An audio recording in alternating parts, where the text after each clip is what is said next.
All right, this question comes, you can say, from my mother.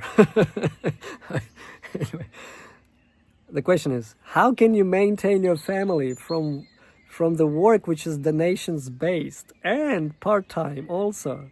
There must be some trick to it. Okay, it's not from my mother, but my mom has a similar question.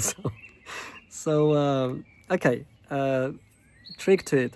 Well, there's actually a few aspects to that to answer that question. First of all, I'm a religious person or spiritual person, so one trusts in God that maintains everyone. Even an ant, elephant, what to speak of human beings, and especially human beings who have certain relationship with the Supreme. So this is the first beginning. It's a trust, right?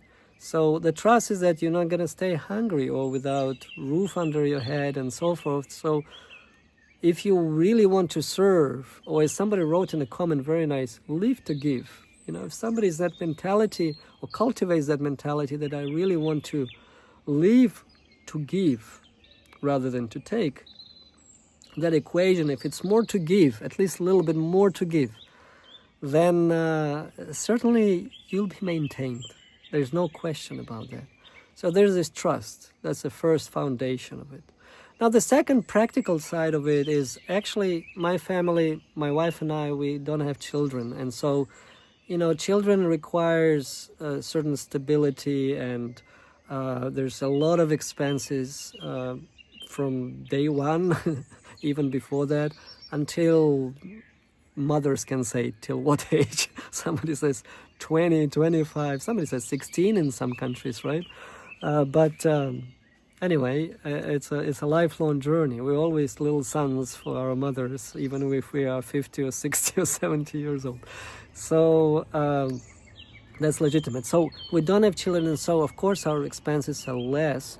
But also there are other aspects which kind of, our life is simpler. We don't have such huge drive to enjoy this life to the fullest, although you can really enjoy this view. I certainly do enjoy nature and the beautiful views in this God's creation. But anyway, the point is that we are vegetarians for the last 15 years, myself and my wife for the last 25 years. So we don't have we're not eating meat or any of those products, so it cuts down the costs, right? And also we're not drinking alcohol, so that cuts down extra costs. And we're not smoking, so, and not taking any drugs, so it cuts down another cost. And so what are we spending for, and right now I'm here in this beautiful place, staying in this house where the water is right here from the mountain, and so you don't have to buy water.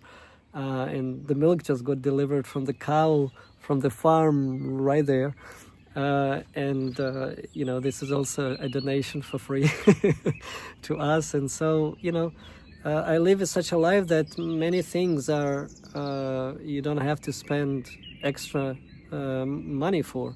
If we travel, we have so many friends because as I said, I lived in 6 countries, but also traveled to 30 countries, have many friends everywhere. And so whenever we travel, they are very eager to host us in certain, in their houses or flats.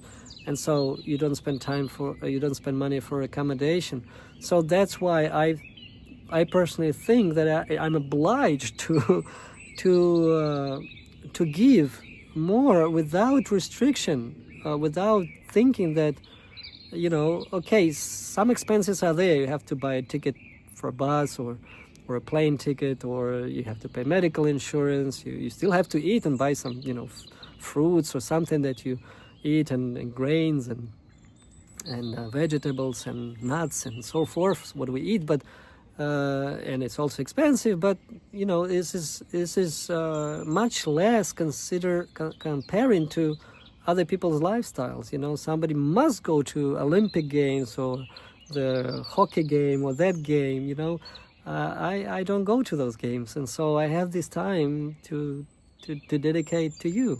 And if I have to go for a walk, I go for a walk. I don't go to zoo because I see the animals right here from my window, the deer and the birds and squirrels and whatnot.